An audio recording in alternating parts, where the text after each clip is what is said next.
ओम।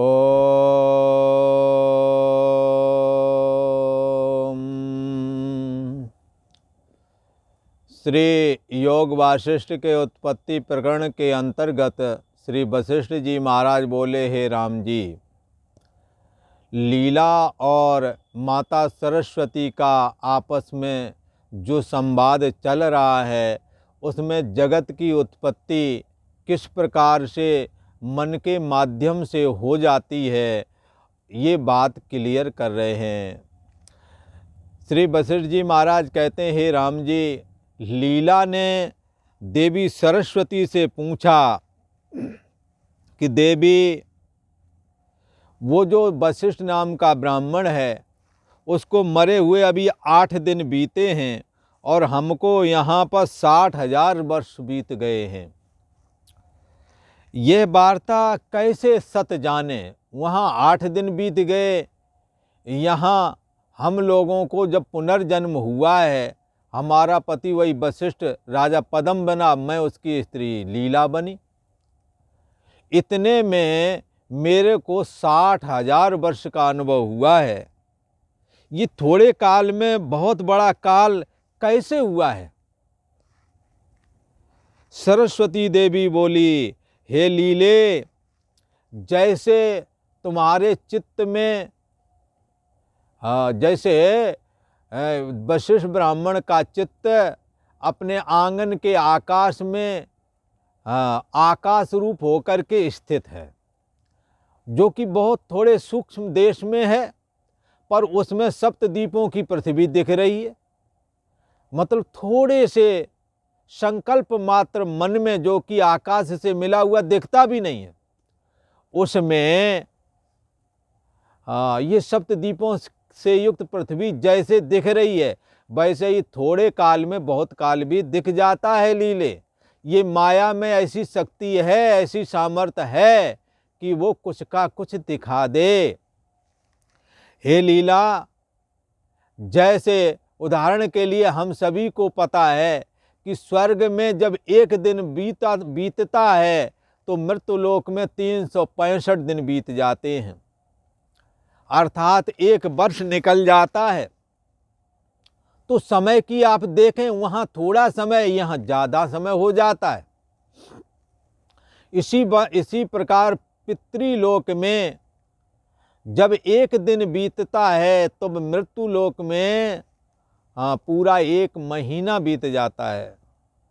पितृलोक में 15 दिन की जो कृष्ण पक्ष है ये रात्रि कही गई है, और शुक्ल पक्ष जो 15 दिन वाले हैं ये दिन कहे गए हैं। ये 15 दिन की रात्रि, 15 दिन का कृष्ण पक्ष और 15 दिन का शुक्ल पक्ष मिलकर के पितरों के 24 घंटे के बराबर है, जो कि यहाँ 1 महीने के बराबर हो जाता है। उत्तरायण और दक्षिणायन उनका दिन और रात्रि है, जो कि यहाँ 1 वर्ष के बराबर हो जाता है। ये देवताओं का है। तो माया में ये सामर्थ्य, ये दिख जाता है।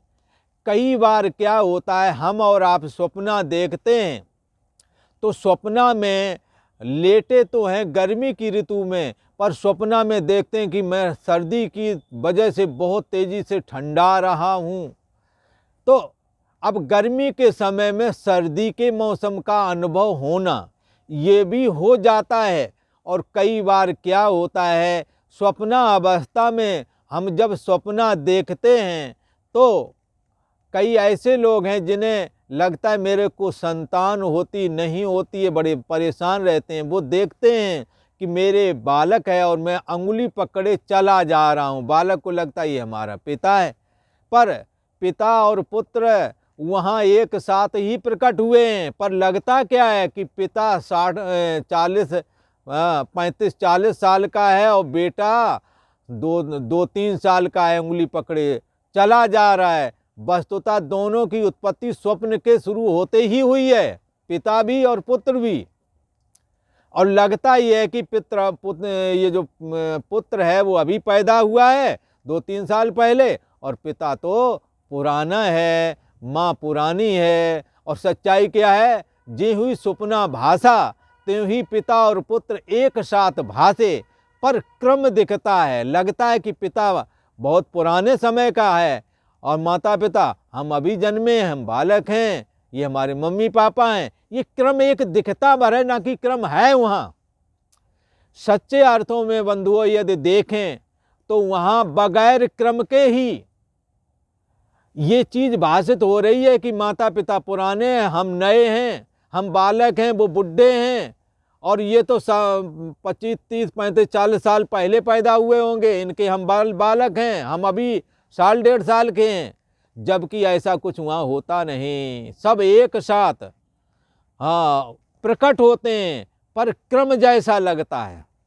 इसी प्रकार से हे लीला, यहाँ पर भी ऐसा भाषित होने लगता है। जब जीव मृतक होता है तब मूर्छा प्राप्त होती है, मूर्छा से पुनः चैतन्यता आ जाती है मरण मूर्छा के बाद में। फिर उसे भाषित होने लगता है कि यह मेरा हाथ है, मेरा शरीर है, यह मेरा पिता है, मैं पुत्र हूँ, मैं इतने वर्ष का हुआ हूँ, मेरे ये बांधव हैं, मैं इनके साथ स्नेह करता हूँ, ये मेरा घर है।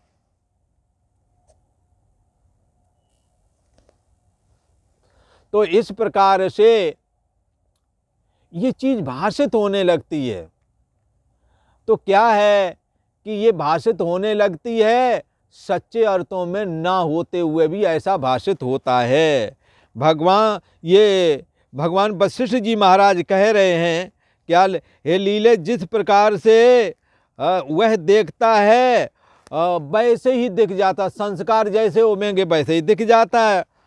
स्वप्न में जैसे एक क्षण में और का और दिखता है, वैसे ही तुम्हारी सृष्टि में भी, तुम्हारे संकल्प में भी जो राजा का भाव आया है, इसमें भी कुछ का कुछ फुर रहा है।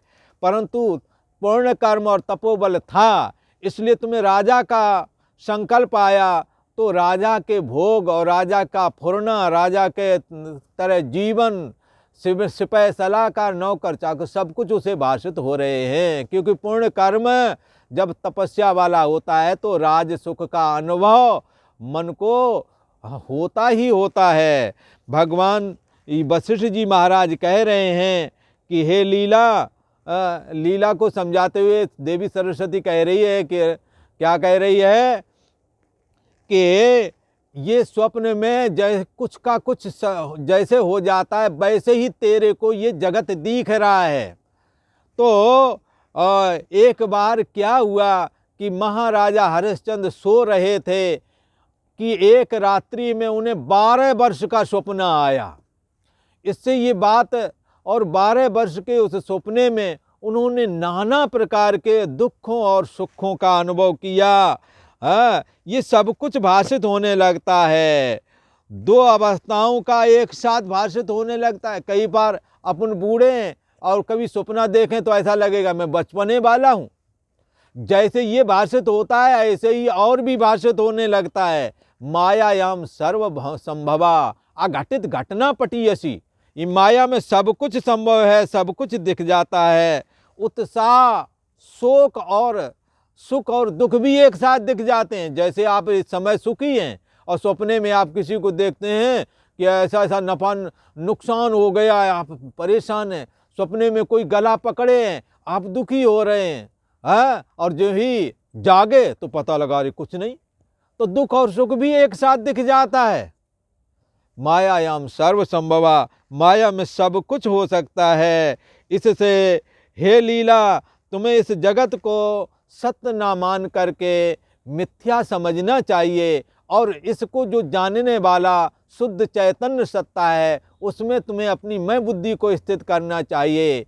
तुम्हारे मन के फुरने से ही ये जगत दिखता है। तुम्हारा जो पति वशिष्ठ ब्राह्मण था वही पद्म हुआ, और पद्म के ख्याल में तुम्हारा अतिशय प्रेम स्नेह था दोनों का। राजा को भी तू अतिशय प्रिय थी, इसलिए तू भी यहाँ आ गई उसके संकल्प के अनुसार।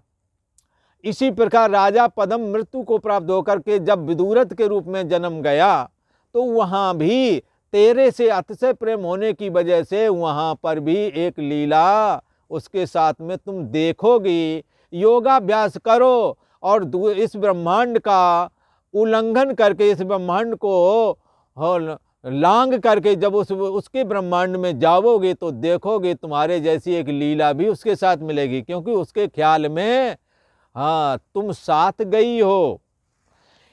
तो ये इससे देखो हे लीला, ये सारा का सारा जगत एक भ्रम मात्र है, एक चैतन्य सत्ता ही सत है जो सब में समाई हुई है, सबका आश्रय और प्रकाशक है, उपजा कुछ नहीं, मन के फुरने से ये दिखता है। हे लीला, तुम अपने मन को एकाग्र करो और अपने मन को निर्विकल्प बनाओ और शुद्ध चैतन्य सत्ता में जब अभ्यास करोगे तो तुम्हें सब कुछ प्रत्यक्ष दिखेगा और जगत एक स्वप्नवत मिथ्या कल्पना दिखेगी। उस चैतन्य सत्ता से इतर होकर के जगत का कोई वजूद नहीं। इसलिए जैसे मिर्च में तीक्ष्णता रहती है, वैसे ही आत्मा में ये मन जगत की कल्पना करता है। जैसे पत्थर में शिल्पी मूर्तियों की कल्पना करता है, वैसे ही उस चैतन्य सत्तात्मक आत्मा में इस जगत की कल्पना हुई है। ऐसा श्री वशिष्ठ जी महाराज ने श्री राम जी को बताया। ये उपदेश सरस्वती लीला को उपदेश कर रही है जगत के मिथ्यात्व का, तथा जगत की उत्पत्ति मन से होती है। इसलिए मन से जगत का भाव निकाल देने से मन का आश्रय प्रकाशक चैतन्य सत्ता को सोहम अस्मि करके ऐसे भाव से उपासना करनी चाहिए, ऐसा कहने का अभिप्राय। और आज इतना ही। आगे के चर्चा ये लीला अपना जब योगाभ्यास करके देखेगी और उसमें देखेगी उसने 1,108 जन्मों को देखा, किस प्रकार से ये ब्रह्मा जी से जन्मी और किस प्रकार से इसने 108 जन्म पाए। ये चर्चा आप आगे वाले एपिसोड में सुनेंगे। आज इतना ही।